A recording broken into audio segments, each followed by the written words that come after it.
Assalamualaikum warahmatullahi wabarakatuh. Halo teman-teman, kali ini saya berkesempatan untuk mewawancarai seorang petani cabai yang bernama Pak Mawanto. Wawancara ini akan membahas mengenai pengelolaan OPT pada tanaman cabai. Untuk itu, simak video berikut ini.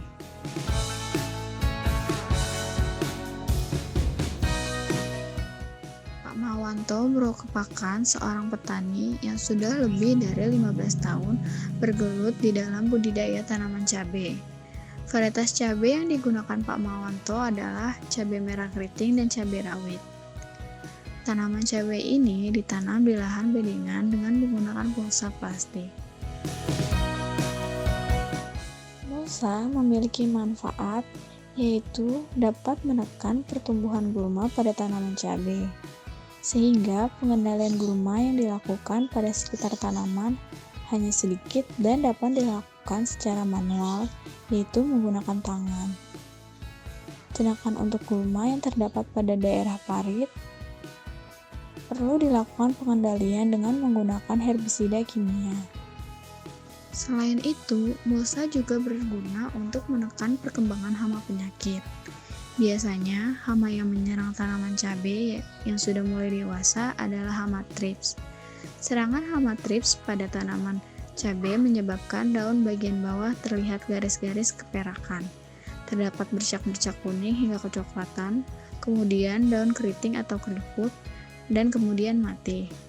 Tanaman cabai yang terserang thrips tidak mampu tumbuh dan berproduksi secara optimal karena terganggu kerusakan daunnya.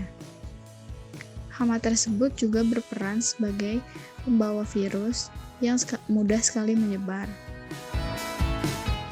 Pengendalian yang dilakukan untuk hama thrips yaitu dengan menyemprotkan insektisida kimia pada tanaman cabai setiap seminggu sekali. Serangan thrips biasanya meledak pada musim kemarau. Tanaman cabai yang ditanam Pak Mawanto juga sering terserang penyakit antraknosa, atau yang sering juga disebut dengan penyakit pate. Penyakit ini sering muncul pada saat musim penghujan, karena cuaca pada saat musim penghujan ini rentan akan adanya cendawan. Pada fase dewasa, serangan menyebabkan pucuk batang mengering, busuk kering pada batang dan buah, serta busuk buah. Pengendalian penyakit ini dapat dilakukan dengan cara menyemprotkan fungisida dengan dosis yang tepat. Selain itu, buah yang terserang dapat dikumpulkan dan dimusnahkan. Saat ini, Pak Mawanto hanya menggunakan bahan-bahan kimia untuk pemeliharaan tanaman cabai yang beliau tanam. Karena menurut beliau, penggunaan bahan-bahan kimia lebih cepat dalam menangani serangan hama penyakit pada tanaman miliknya.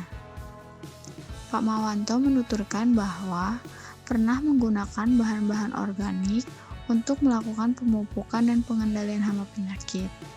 Namun, memerlukan waktu yang relatif lama dan sulit dalam pembuatannya. Selain itu, hasil tanaman yang diperoleh juga lebih sedikit dibandingkan petani yang menggunakan bahan kimia. Oleh karena itu, Pak Mawanto tidak meneruskan untuk menggunakan bahan organik untuk budidaya tanaman cabai miliknya. Sekian video mengenai wawancara saya kali ini. Kurang lebihnya mohon maaf. Wassalamualaikum warahmatullahi wabarakatuh.